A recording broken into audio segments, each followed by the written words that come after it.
महाराष्ट्र के एक छोटे से गांव में एक प्राचीन खंडहर था, जिसे लोग मलिंगा का खंडहर के नाम से जानते थे। इस खंडहर के बारे में गांव के लोग कहते थे कि यहाँ एक खतरनाक आत्मा का वास है, जो रात में यहाँ आने वालों को परेशान करती है। गांव के बुजुर्गों का कहना था कि इस खंडहर में कई साल पहले एक राजा और उसकी प्रजा की निर्मम हत्या कर दी गई थी।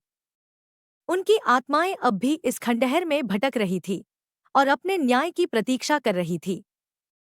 एक दिन चार दोस्तों आरव, जो एक पत्रकार था, साक्षी, एक फोटोग्राफर, अजय, एक इतिहासकार, और मीरा, एक पैरानॉर्मल एक्सपर्ट ने इस खंडहर के रहस्य को सुलझाने का निश्चय किया।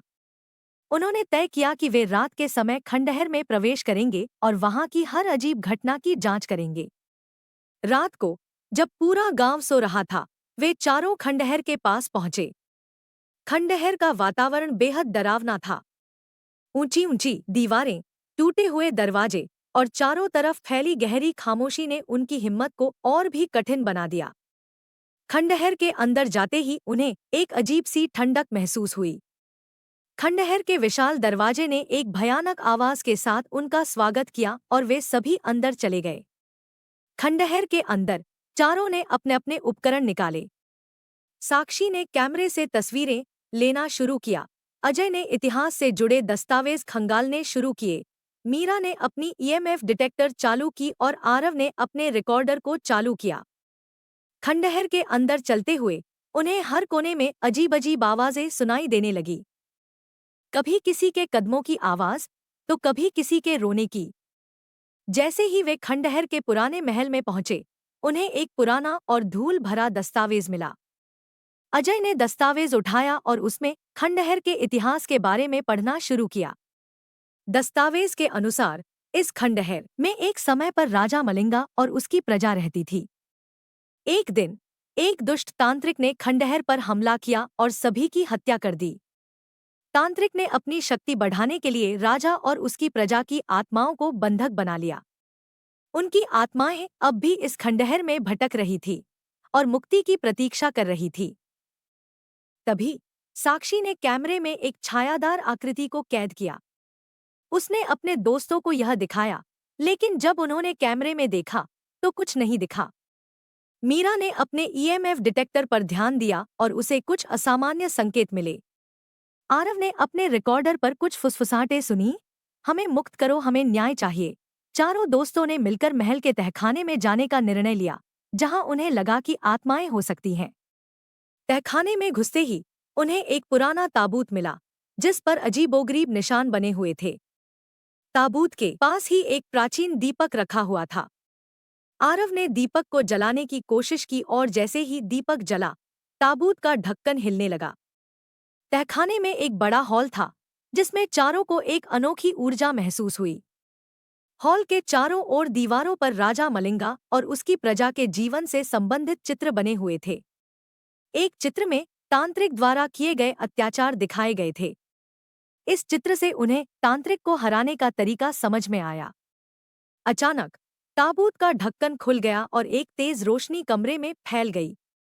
राजा मलिंगा और उसकी प्रजा की आत्माएं ताबूत से प्रकट हुईं और उन्होंने कहा, हम सालों से यहाँ फंसे हुए हैं, हमें मुक्ति चाहिए। अजय ने अपने दस्तावेजों में से एक प्राचीन मंत्र पढ़ना शुरू किया, जिसे आत्माओं को मुक्त करने के लिए लिखा गया था। राजा और उसकी प्रजा ने दोस्तों से कहा कि यह मंत्र अनुष्ठान का अंतिम हिस्सा है और इसे पूरा करने के लिए सभी को एक साथ मंत्र पढ़ना होगा। जैसे ही मंत्र पूरा हुआ, राजा मलिंगा और उसकी प्रजा की आत्माओं ने चारों को धन्यवाद दिया और कहा, आपने हमें मुक्त कर दिया, अब हम शांति से जा सकते हैं। आत्माएं खंडहर से निकलकर आसमान में विलीन हो गईं और खंडहर का भूतिया माहौल भी समाप्त हो गया। खंडहर की दीवारों पर बने चित्र धीरे धीरे धुंधले हो गए और अंत में गायब हो गए। आरव, साक्षी, अजय और मीरा की बहादुरी और सत्य की खोज ने उन्हें गांव में ही नहीं, बल्कि पूरे राज्य में प्रसिद्ध कर दिया। उनकी इस कहानी को आहट के एक विशेष एपिसोड के रूप में प्रस्तुत किया गया, जिसे लोगों ने बहुत सराहा। अब मलिंगा का खंडहर एक सामान्य स्थान के रूप में पहचान बना चुका था, जहां लोग बिना किसी डर के आ जा सकते थे। इस कहानी ने सभी को यह सिखाया कि सत्य और न्याय की हमेशा जीत होती है, चाहे रास्ता कितना भी कठिन क्यों न। चारों दोस्तों की साहसिक यात्रा ने सभी को यह प्रेरणा दी कि वे भी अपने जीवन में सत्य और न्याय के लिए खड़े हों और अपने डर पर विजय प्राप्त करें। मलिंगा का खंडहर की कहानी अब न केवल एक भूतिया घटना के रूप में, बल्कि साहस, दोस्ती और सच्चाई की विजय के प्रतीक के रूप में जानी जाती है। कुछ समय बाद गांव के लोगों ने इस खंडहर को एक संग्रहालय में बदलने का निर्णय लिया, जहां लोग राजा मलिंगा और उसकी प्रजा के जीवन और उनकी अद्भुत कहानी को जान सकें। इस संग्रहालय में चारों दोस्तों की बहादुरी और उनके द्वारा किए गए अनुष्ठान की भी प्रदर्शनी लगाई गई। मलिंगा का खंडहर संग्रहालय अब गांव का एक प्रमुख पर्यटन स्थल बन गया, जहां लोग दूर दूर से आते थे और इस अद्भुत कहानी को सुनते थे।